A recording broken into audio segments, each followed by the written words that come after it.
美国国务卿布林肯18号早上抵达北京，开启2天的访华之行。这是布林肯首次以国务卿的身份访华，也是自2018年10月以来访问中国的最高级别美国官员。下午，国务委员兼外长秦刚在钓鱼台国宾馆与布林肯举行会谈。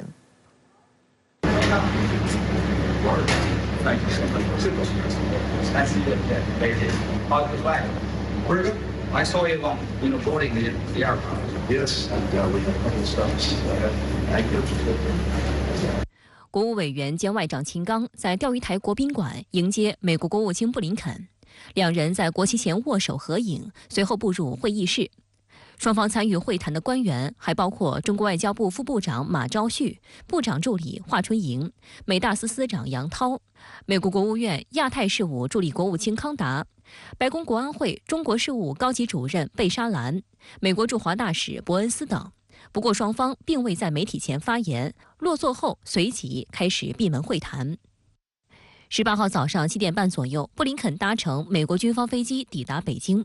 中国外交部北美大洋洲司司长杨涛与美国驻华大使伯恩斯在场迎接。这是美国国务卿时隔5年再次访华，也是拜登政府上任3年来访华的最高阶官员。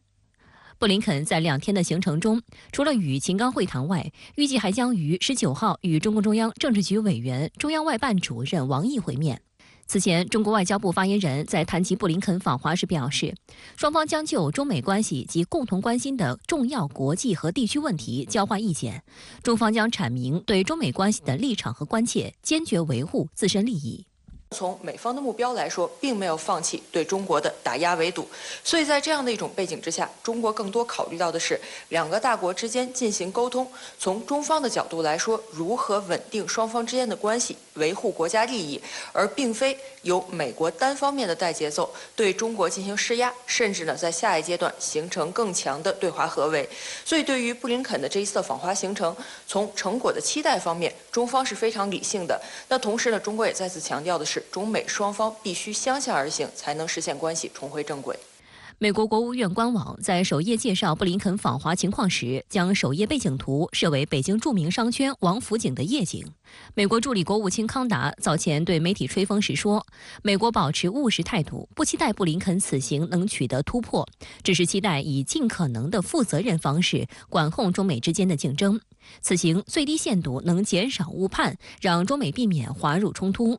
布林肯在启程前也表示，此行目标是希望和中方确立高层沟通渠道，避免误解误判风险。 Intense competition requires sustained diplomacy to ensure that competition does not veer into confrontation or conflict. And again, that is what the world expects of both the United States and China. 布林肯还表示，美方希望明确美国的利益和价值观，探讨中美可能合作的领域，包括在促进全球经济稳定、打击毒品走私以及在气候和健康问题上合作。分析认为，这意味美方对于布林肯此行的议题主要分为双边和多边2大块。从双边来看，布林肯可能谈及是否要恢复两军交往，重启和中方的一些对话机制，以及如何改善双边人文交流的问题。多边层面可能会谈到气候变化合作、俄乌冲突、朝鲜半岛等地区性热点问题。此外，舆论还关注，在今年下半年将举行数场多边重要会议的背景下，包括9月的印度 G20 峰会，以及11月由美国作为东道主在旧金山举办的 APEC 领导人非正式会议。布林肯此行将就保持开放的沟通渠道、负责任地处理中美关系的重要性做讨论。是否有和中方确认接下来双方高层交往的路线图和时间表的意图？中国国际问题研究院美国研究所副所长苏晓辉对深圳卫视记者表示，美方不能为了保持自己的绝对优势，屡屡破坏中美2国元首去年巴厘岛会晤所达成的重要共识。要实现领导人层面的正向互动，美方需要树立正确对华认知，创造积极有益的氛围。现在呢，从美方的动向上来说，很明显，美国强调的是中美之间要保持沟通，认为这是上一次中美之间进行领导人峰会达成的重要的共识，希望通过这种方式，所谓保持中美关系不失控，防止美国付出代价。但是呢，从中方的角度来说，我们看重的重心是中美关系如何相处的一些基本的原则，包括美国方面在一个中国原则政策方面要坚持此前的共识，包括美国要尊重中国的国家发展的前景，要尊重中国的政治制度，而不能够不断地对中国进行打压。去年11月，中美元首在印尼巴厘岛举行会晤，并达成多项重要共识。从进程看，双方团队将按照两国元首确定的工作重点，在已有的共识基础上继续谈下去。美国国务卿布林肯今年访华，就是进一步推动落实这一进程。但今年2月发生气球事件后，这一进程被打断。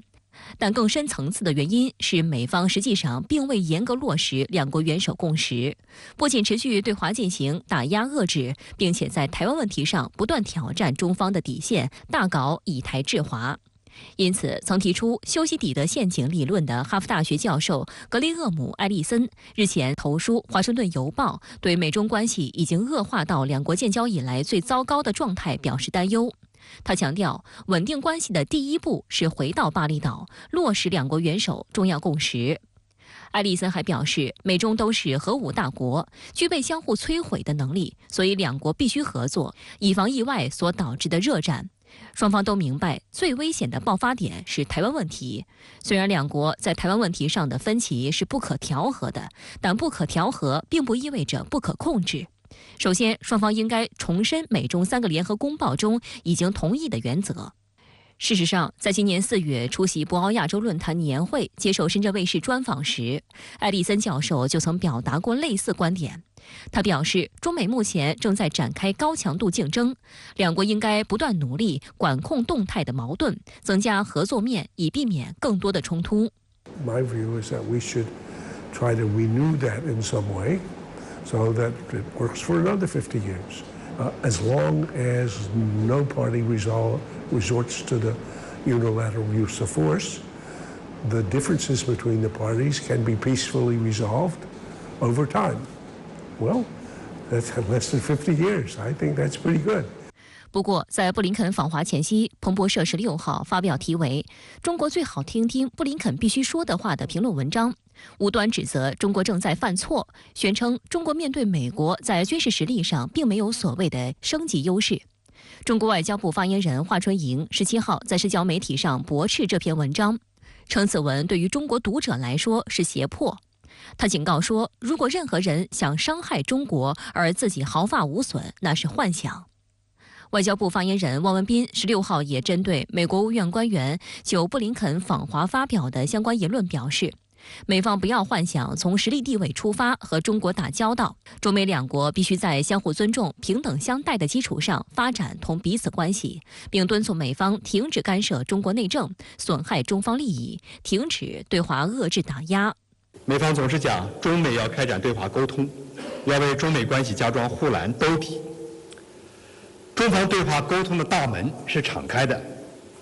两国的沟通也一直没有中断。沟通要解决双方的关切，要有实际效果，解决问题，不能一边沟通一边损害对方利益，不能说一套做一套。好，相关话题马上来连线特约评论员吴卫。吴先生你好。美国国务卿布林肯周日开启2天的访华行程，那您如何看待布林肯此访呢？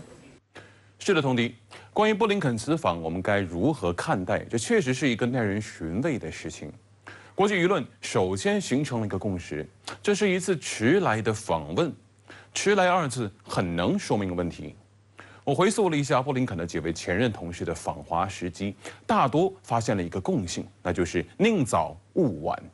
哪怕是深受中美南海撞击事件影响的鲍威尔，就在就职半年多以后到访中国，已经被美国媒体称作是姗姗来迟了。那么回看布林肯此访的时机究竟是多迟呢？一眨眼已是拜登政府4年任期的下半程，美国都要进入选举季了。迟来2字足以说明当下之中美关系是一种多么艰涩乃至诡谲的情形啊！刚刚赴任不久的驻美大使谢峰，则在一次讲话中披露了关键信息。他说，仅为筹备巴厘岛会晤，中方就与美方同事进行了8轮超过24小时的磋商。会晤后不到1个月，中方又邀请康达驻青罗森伯格高级主任在河北廊坊深入沟通10个小时，重点是落实中美元首会晤共识，启动中美关系指导原则磋商商讨今年高层交往的路线图。后来飞艇事件再次打断了对话进程，中方是深感失望。这段中美外交秘辛充分说明了什么叫责任在美方。我有必要提醒美国方面，自拜登政府上台以来，围绕中美关系如何搞好的这道必答题，美方是迟迟未能交出满意答卷。一方面，特朗普执政时期的遗毒尚未清除；另一方面，拜登政府又祭出新的围堵举措。要我说，如果美国的掌舵人压根儿就不打算把住方向盘，任由对华关系这辆车歪歪扭扭的猛撞飞奔，你加上再厚的护栏，又有什么用呢？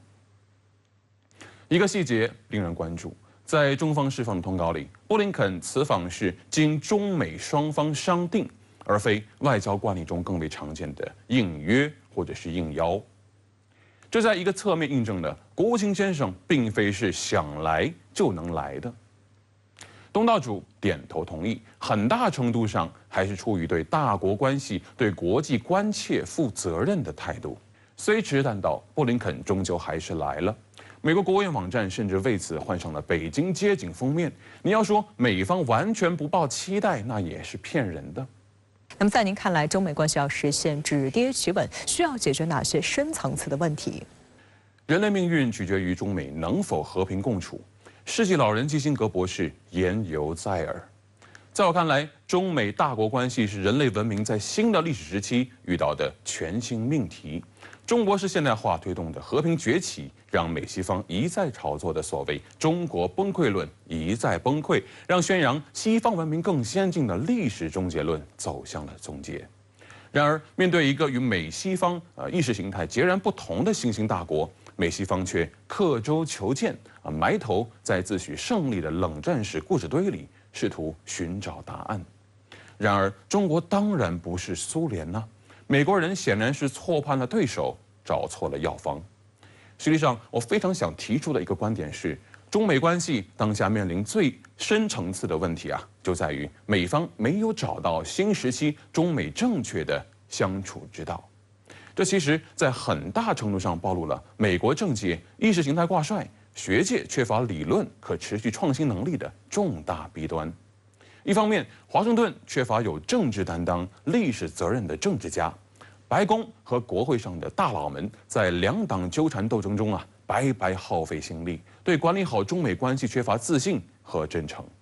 另一方面呢，美国战略界也被冷战后产生的优越感所吞噬，目中无人，甚至是丧失了战略眼光。但对中国复兴这样的100年未有之大骗局事件又陷入了一种集体的歇斯底里。反而是基辛格等老一辈不断发出冷战的工具箱已经不好使的警告却又被美国政界的反华气氛所淹没。毫无疑问的是，美国上下是焦虑的，政界是陷入了一种中美权力转移即将或正在发生的集体恐慌，学界则依然没能对太平洋彼岸的2个大国能够和平相处达成共识。哪怕是呼吁中美重回巴厘岛共识的艾利森，也依然在套用1962年古巴导弹危机时的肯尼迪政府时期的经验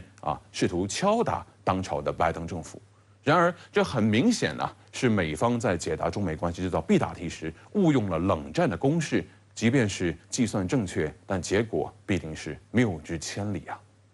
借用国委原教外长秦刚之前打的比喻，第一粒纽扣扣错了，导致美国对华政策完全脱离了理性健康的正轨，而美方已经扣错的纽扣只能是自己一粒粒解开，重新扣好。好，谢谢吴伟先生在线和我们分享您的观点，谢谢。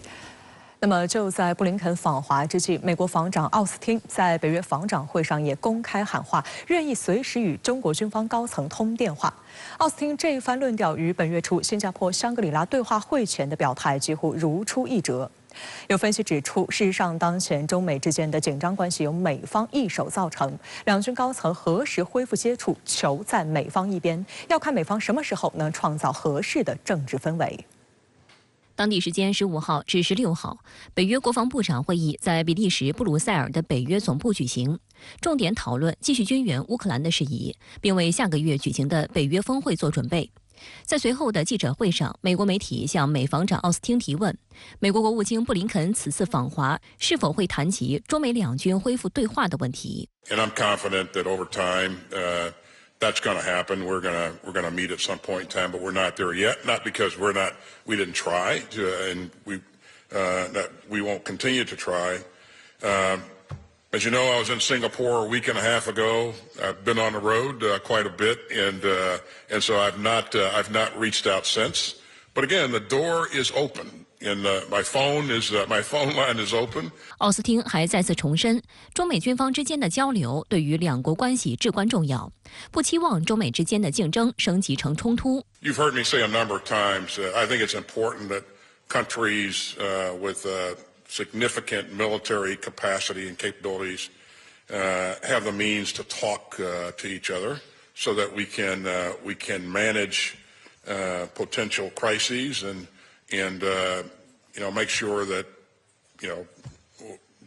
things aren't allowed to unnecessarily spiral out of control.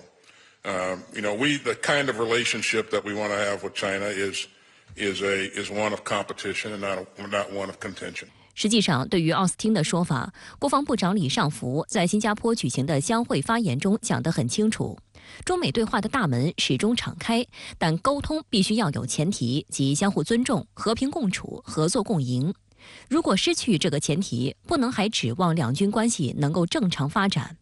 2周之前，在相会前后，奥斯汀也多次声称要与中国防长会面，但美方却拒不更正自身错误。相会期间，中美防长握手却未举行双边会谈。具体而言，尽管总统拜登已公开声称正在磋商推进，但美方对中国防长实施的所谓非法制裁，至今仍未取消。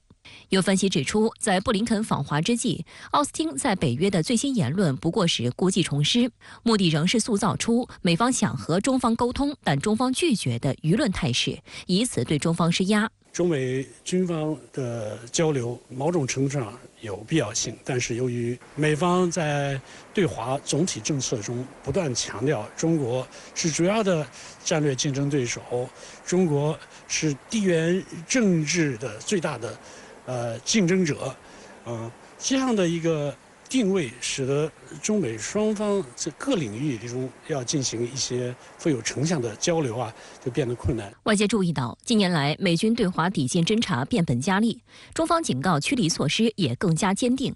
近期在相会前后发生的2起事件受到外界高度关注。美空军一架RC-135侦察机被解放军歼16以横切的方式驱离。美国中云号驱逐舰伙同加拿大蒙特利尔号护卫舰过航台湾海峡时，解放军苏州舰也以横切方式驱离。美方的军队在对华的实际政策中，一直采取的是侵害中方重大和关键利益的这种行动，政治的总体的氛围以及美方对华一直不间断的破坏性的行动，使得中美双方的这样的一种对话和交流变得十分困难。5月中旬，中共中央政治局委员、中央外事工作委员会办公室主任王毅同美国总统国家安全事务助理沙利文在奥地利维也纳会晤以来，中美高层对话势头持续，美方官员在多个场合也降低对华调门。沙利文日前在接受美国有线电视新闻网主持人扎卡里亚的专访时明确表示，虽然中美之间存在很大分歧，但两国领导人都有意愿让彼此关系重回正轨，中美之间不存在不可避免的冲突。 We're sort of stumbling our way into something that could turn into a very serious conflict. Do you agree? I sat in the room with President Biden when he met with President Xi in Bali last year, and that was not my experience. I saw two leaders who are actually trying to reach understanding. As we have intense competition, we also have intense diplomacy. And we believe there is nothing inevitable about some kind of conflict or Cold War between the U.S. and China. 中国驻美大使谢锋近日在出席一场活动时强调，高层交往尤其要做好全过程管理，对话前营造良好氛围，对话中积累正面成果，对话后扎实推进落实。他还引述中国俗语“心诚则灵”，表示，对话合作要相互尊重，结果导向。一边把对方放在制裁名单里，一边要求对话合作，这是不可接受的。为了对话而对话，谈归谈，做归做，不仅解决不了问题，还会适得其反。对于美方动辄以国家安全为借口对中国企业大搞封杀、制裁，谢锋强调，如果美方用去风险为脱钩打掩护，就会给两国关系埋下更多钉子。维护中美关系稳定与维护各自国家利益并行不悖，促进两国经贸合作与促进共同发展相辅相成。 Every country has national security to take care of, but national security is not an excuse for protectionism. If national security is used as a hammer, then everything will look like a nail. 外界预计，在布林肯此次访问北京后，包括美国财长耶伦在内的美国高层访华的计划或将排上日程。据美国《纽约时报》报道，此前多次表达希望访华强烈意愿的美国财长耶伦，13号在美国国会众议院金融服务委员会听证会上做出一连串对中国的积极表态。他还警告美国的议员们，美国试图与中国脱钩将是灾难，世界上两个最大经济体之间的经济联系应该加强。接下来，美国其他部门的高官来华访问，也是可以预期的。毕竟中美之间可合作的领域，可交流的议题非常的广泛。再加上呢，中美关系不仅仅是一种双边关系，也是一个涉及到全球的一组非常重要的关系。在布林肯访华前夕，美方还在围绕东北亚进行多项外交和军事动作。外交层面包括布林肯分别和日韩外长打电话、美日韩3国国安首长会晤等。军事上，美国核潜艇16号驶入韩国港口，这一系列动作让半岛军事对抗态势加剧，核危机风险高涨。而值得关注的是，在美韩外长通话时，此前炒作中方干涉韩国内政的韩方，竟然跟美方谈起中韩关系，意图通过向美方告状来对中国施压。韩国外交部17号表示，韩国外长朴振当日与美国国务卿布林肯通电话。布林肯对朴振表示，他将同韩国方面及时共享访华成果，又称支持在相互尊重的前提下发展成熟中韩关系。韩媒报道称，双方讨论的话题包括美韩关系、中韩关系、中美关系、朝鲜半岛局势以及其他议题。布林肯和朴振对朝鲜发出了谴责，指控朝鲜不断挑衅。值得注意的是，韩方还借通话就中韩关系向美方告状。韩联社报道称，朴振在与布林肯通话中或提到中国驻韩国大使邢海明近期发表的言论。6月8号，邢海明会见韩国最大在野党党首时提醒，赌中国输的人今后定会后悔。对此，韩方竟谬称邢海明的言论属于所谓干涉韩国内政。韩方9号召见邢海明交涉，10号中方也约见韩国驻华大使，抗议韩方相关行径。布林肯17号还与日本外务大臣林芳正通电话，重申美国对其防卫的坚定承诺，并谴责朝鲜持续向日本海非法发射弹道导弹。双方还谈及印太经济发展以及维持美日韩3边合作的重要性等议题。实际上，真正不断干涉他国内政的，正是以美国为首的美日韩小圈子。3国近期不断勾结起来干涉炒作台湾问题。15号，美国总统国家安全事务助理沙利文、日本国家安全保障局长秋叶刚男、韩国国家安保室室长赵泰庸在日本东京举行会谈。3方商定，为进一步加强3国务实合作，将就美国提议的美日韩首脑会谈的筹备事宜进行讨论。与此同时，3方将把合作领域扩至经济安全领域。外界认为，美日韩将强化联手对中国的产供链进行干扰破坏。深圳卫视注意到，美日韩3国国安首长的这一会晤，恰恰安排在布林肯访华前。而且，白宫在一份声明中提到，3国国安顾问讨论了所谓维护台湾海峡稳定以及在东海和南海问题上的协调行动。那台海问题，我想也从美国的角度来看，美国的因素这个视角来看呢，那刚好当然是显现了美国它的这个霸权心态是毋庸置疑了啊，他也不愿意所谓中国的崛起，所以美国的什么重返亚洲啦哈，这个重点还是要联合周边所有的国家一起来围剿中国，这个延缓中国的崛起速度。我想这是美国的目的也好，讲难听点，美国的阴谋也好啊，这是毋庸置疑，大家明眼人应该都看得懂的事情啊。分析指，韩国对华负面威胁认知的增加，意味着其有意愿对华开展制衡。看好美国在中美博弈中的前景，意味着其在关键议题上可能更倾向站在美国一边。主张与中国对等，则意味着其在双边敏感议题上更趋强势。然而，他这样的对华认知存在明显缺陷和矛盾，对华秀肌肉并不能让韩国强大。然而，美韩近期一系列动作正在不断加剧地区紧张局势。16号上午，美国海军俄亥俄级核潜艇密歇根号驶入韩国釜山港口，在东北亚区域炫耀武力。韩国国防部称，这是该级核潜艇自2017年10月之后，时隔6年左右再度抵达韩国。访韩期间，韩美两国海军将借机围绕密歇根号核潜艇展开联合特殊战训练。韩联社称，这是美韩领导人4月联合发布的华盛顿宣言的跟进措施。不过，值得一提的是，华盛顿宣言的原文里，美军明确宣称要派遣弹道导弹核潜艇访问韩国，但此次开进釜山港的密歇根号则是低一级的巡航导弹核潜艇。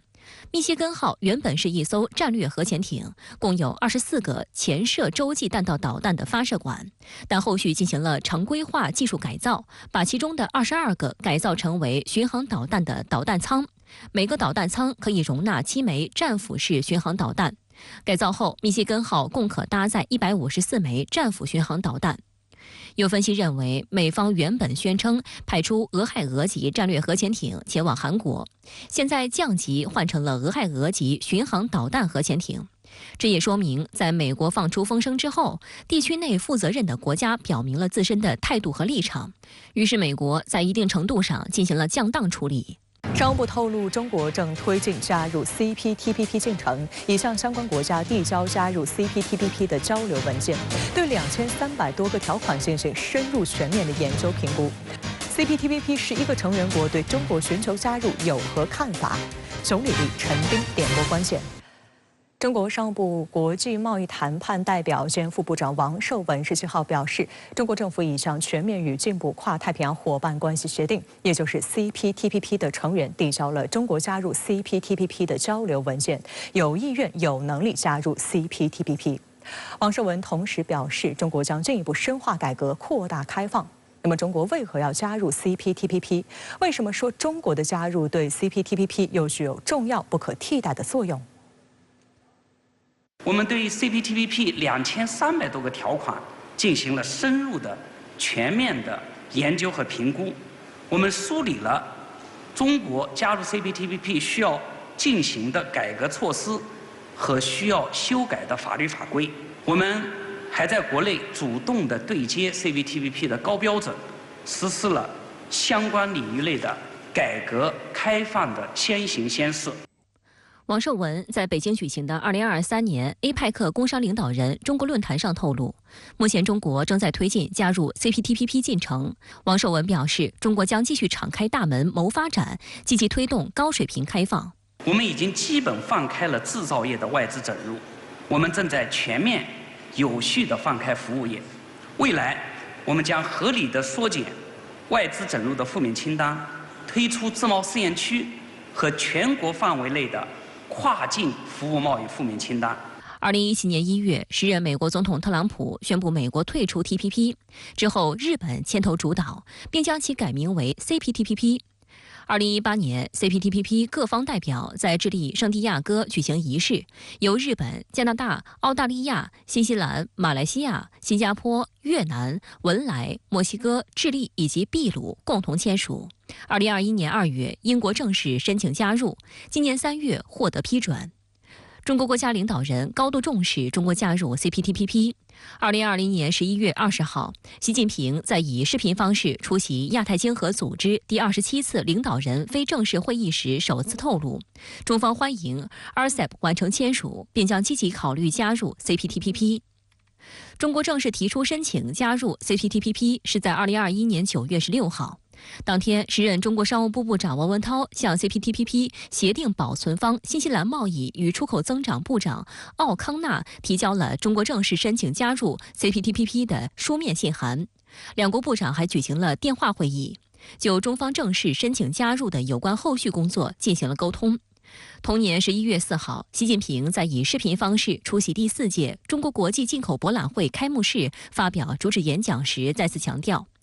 中国将积极推进加入 CPTPP。今年全国两会的政府工作报告也提出，要积极推动加入 CPTPP 等高标准经贸协议，主动对照相关规则、规制、管理标准，稳步扩大制度性开放。CPTPP 如果说它不能够吸引中国加入，它尽管有跨太平洋这样一个名号，但实际上并不具备太多的实质意义。本身如果说 CPTPP 要想进一步推动高标准的贸易投资自由化、便利化，中国的加入具有不可缺少、不可替代的作用。多个 CPTPP 成员国对中国申请加入持积极支持态度。在中国提出申请当年，时任新西兰总理阿德恩表示，只要满足最低要求，就应该允许中国加入 CPTPP。新加坡总理李显龙随后也称，若中国加入 CPTPP 是一件好事。越南、马来西亚、智利等国对中国加入 CPTPP 都持积极态度。有观察指，亚太自由贸易区有2个轮子，一个是 RCEP， 一个是 CPTPP。作为 RCEP 成员，中国如果加入 CPTPP， 有助于这2个轮子进一步向前推动，有助于亚太自由贸易区顺利推进。深圳卫视注意到 ，RCEP 和 CPTPP 中有7个国家，包括日本、澳大利亚、新西兰、新加坡、马来西亚、越南和文莱是2大自贸协定的双料成员国，这对中国也成为双料成员国有利。目前 CPTPP 覆盖约5亿人口，2022年的 GDP 总和约为15万亿美元，而中国 GDP 为18万亿美元，超过 CPTPP 成员国总和。从贸易规模来看，目前 CPTPP 成员国的货物贸易总量占全球15%，而中国加入后将使这一比重提升至28%。因此，中国的加入将使 CPTPP 成员国的消费者数量增加近3倍，使 CPTPP 的经济总量和贸易规模翻倍，而且为现有的成员国提供了一个超大规模的开放市场，对区域经济整合提供更广阔的空间。实际上，中国对区域性经济协定的拉动效应十分明显。2022年1月1号 ，RCEP 生效，全球最大自贸区上线，成员涵盖东盟10国和中国、日本、澳大利亚、韩国和新西兰等15国。2022年，中国对 RCEP 其他14个成员国进出口占外贸进出口总值的30.8%，是全球产供链的重要稳定器。随着时间向前推进越来越多的 CPTPP 成员对中国加入持欢迎态度，这本身也是当前时代发展的大势所趋。如果说中国能够加入 CPTPP， 首先它就有效地融合了亚太地区2大多边贸易投资机制。外界注意到，一些并未签署 RCEP 的国家的企业也希望借力中国经济引擎的强大马力赚钱。其中比较特殊的是美国芯片巨头美光公司。这家公司16号表示，将继续致力于中国市场，并宣布将在未来几年内对其位于中国西安的封装测试工厂投资逾43亿元人民币，用于收购及加建新厂房，并引进全新且高性能的封装和测试设备，以期更好地满足中国客户的需求。由于产品存在较严重网络安全问题隐患，美国美光公司上月被中方制裁，但深圳卫视注意到，该公司近日向美国证券交易委员会提交的监管文件中，公开披露被中方制裁后的相关影响。美光表示，目前直销、分销渠道加起来，来自中国大陆和香港市场的营收占美光总营收的25%，而这部分的销售额约有一半受到中国限售令冲击。尽管呢，美光公司遭受了中国方面的禁销禁令，但是呢，依然决定加大对中国方面的投资。这其实呢有多重的含义。第一重意义呢，那就是我们可以发现，中国市场无论作为贸易对象还是作为投资目标，都是非常重要的，都是具有不可替代性。第二呢，说美光公司行为反过来也证明了中国政府对它的处理是完全没有问题的，就是有法可依，也是有据可查的。实际上，按照拜登政府芯片法案，要扩大在华投资就得不到美国政府的芯片补贴。美光却被制裁后仍加大在华投资，外界认为这显示美光承受不起丢失中国市场的代价，与前不久英伟达公司共同创始人兼 CEO 黄仁勋的判断一致。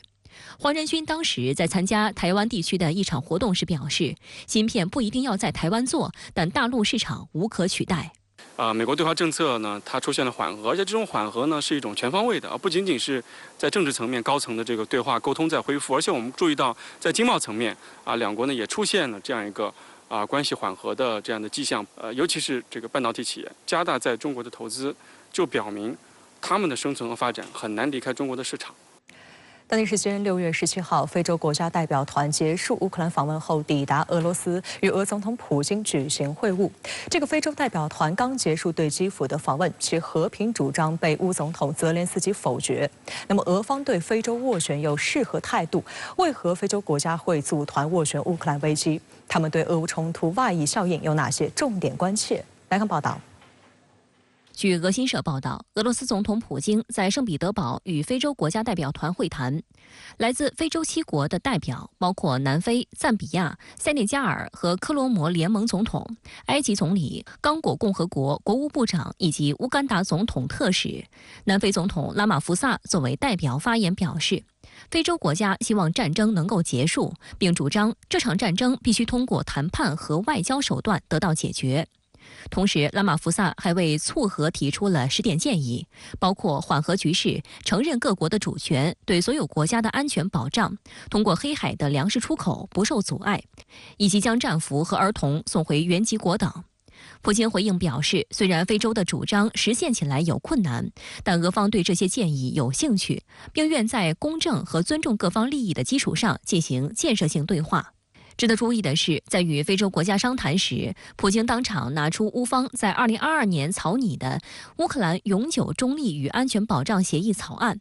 这是这份文件首次对外展示。普京表示，基辅谈判小组负责人草签了该协议草案，但乌方现在已拒绝该协议。После того, как мы, как и обещали, отвели войска от Киева, киевские власти, как обычно, делают их хозяева, выбросили это все на свалку истории。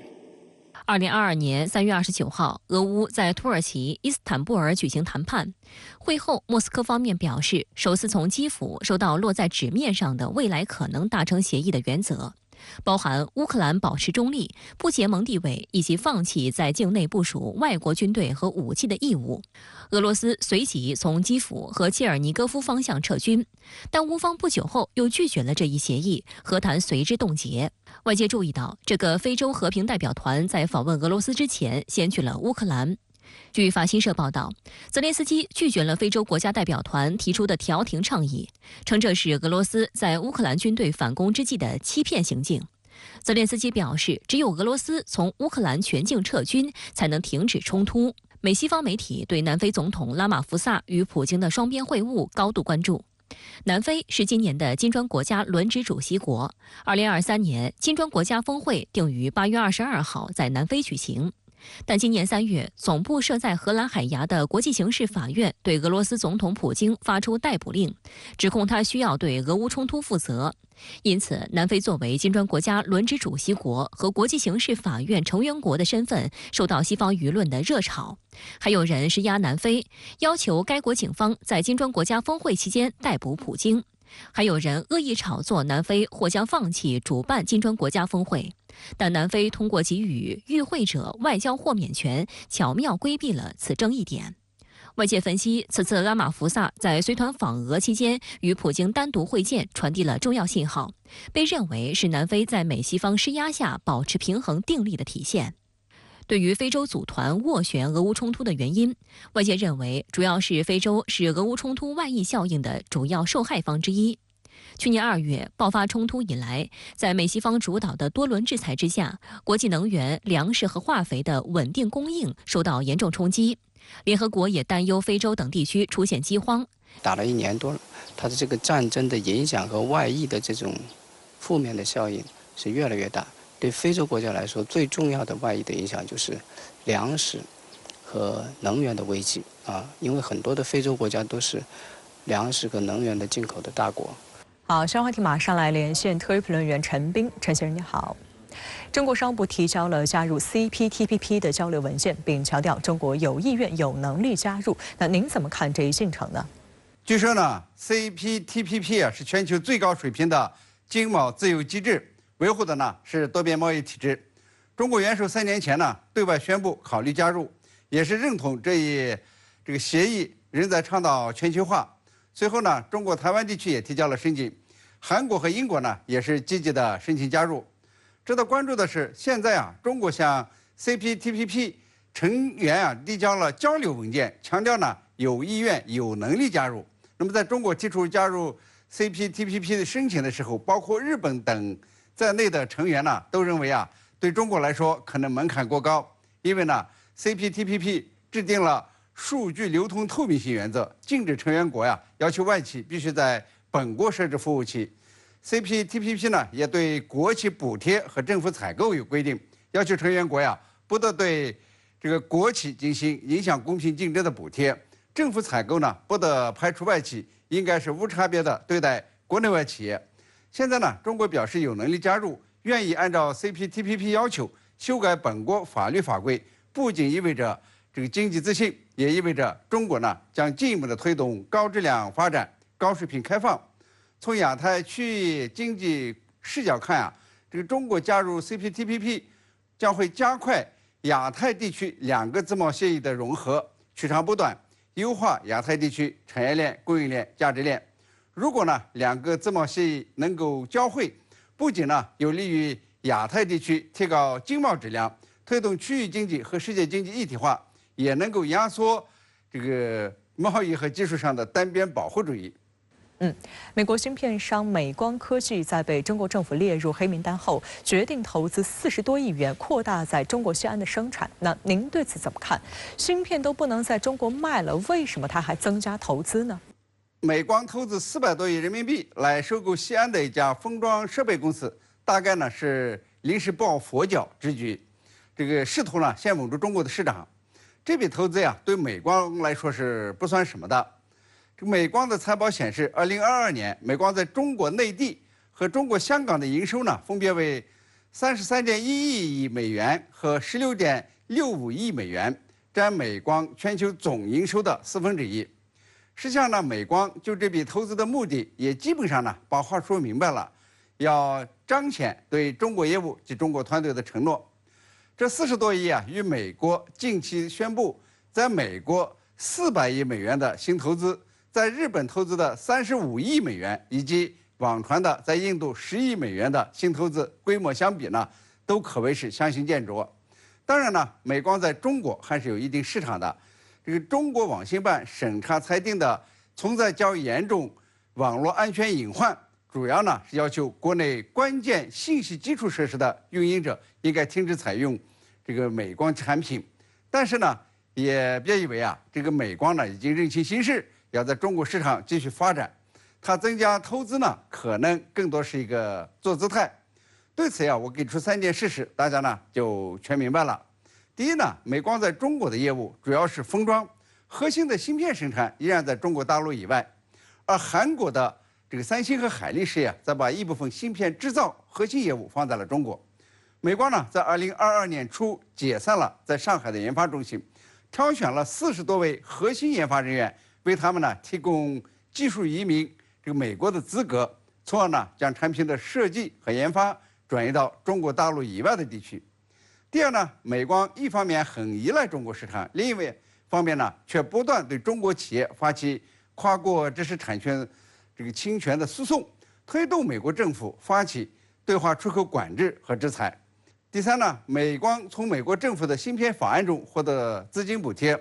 按照芯片法案规定呢，获得补贴的企业10年内不得在中国扩大生产能力。因此呢，美光收购西安的封装设备公司未必呢对中国自身供应链有好处。一旦美国政府对美光的在华工厂下达新的禁令，切断对华企业的供应，这美光呢就不得不遵守，那么被收购的封装设备公司也就会出现生存危机了。所以我们对美光的投资案呢还是要进一步的观察。